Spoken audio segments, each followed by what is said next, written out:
Marshall Goldsmith, you've been long considered the #1 leadership coach in the world. Now you've retired, you've been inducted into the Hall of Fame by the Thinkers 50. You're continuing to serve by writing and editing books, more than 40 of them, 3 of them on the New York Times bestseller list.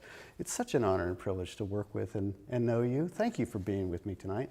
You know, it's an honor to work with you as well. Also a New York Times bestseller, and I think the new #1 CEO and future CEO coach. You know, you wrote a book, What Got You Here Won't Get You There. That is a meme. It's something that's one of the most searched terms because it really resonates for people. You'd think when you were successful, everything that you did made you successful.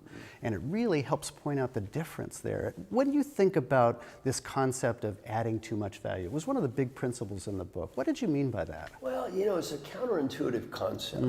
Let's imagine that you're my boss.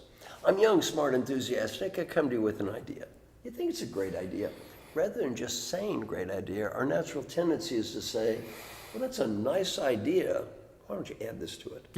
The problem is the quality of the idea may go up by 5%. My commitment to execute may go down 50%. Right. My good friend David Ulrich taught me that effectiveness of execution is a function of A, what's the quality of the idea, times B, what's my commitment to make it work.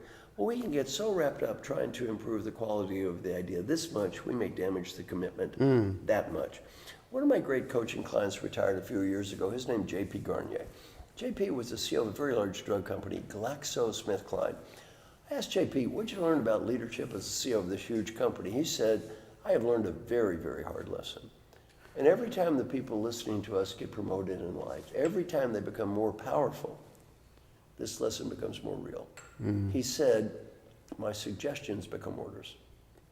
My suggestions become orders. Now he said, if they're smart, they're orders. If they're stupid, they're orders. If I want them to be orders, they're orders. And when I don't want them to be orders, they're orders anyway. You're the boss. It sounds like a megaphone. That's it. Right. For 9 years, I trained the admirals of the United States Navy.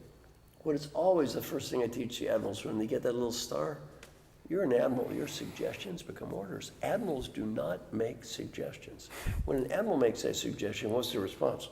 By definition. Sir, yes, sir. That Salute. suggestion becomes an order. Right. I asked JP, what'd you learn from me when I was your executive coach? He said, you taught me one lesson that helped me be a better leader and have a happier life. I asked him, what was that one lesson? He said, before I speak, stop and breathe and ask myself one question. Is it worth it? Is it worth it? And he said, as the CEO of this huge company, 50% of the time I've had the discipline to stop and to breathe and to ask myself, is it worth it? What did I decide? Am I right? Maybe. Is it worth it? No. No. It's a powerful idea because usually people feel that they are so anxious to give that great idea. I've got the experience, and I also don't want to see them fail. There's lots of reasons to get engaged in adding too much value. It's a great idea. When you think about that principle, what question would you ask all the people who are listening and watching this today? You know, I'd like to get people's comments of a time in your life where you added too much value. And what happened? And we can all think of our case studies of that. For example, you know, did you ever try to prove you were right in a conversation with someone you love and get all angry, and then you realize this was a trivial, meaningless topic anyway? Was it worth it? No. Right. Have you ever had teenage kids? Let's try to change the behavior of that teenage kid all the time, you know, always proving they're wrong. How's that work out for you, Mom? I don't think so, Dad. No, it's so good. No, it's so good. So really, I'd love to hear people's comments. It's a great time idea. I tried to add value, and it was too much value. And I Right. did more harm than good. I love getting case studies. I would love to hear it. I think all of us have way too many case studies. I'd love to hear them as well. Great idea, Marshall. Thanks.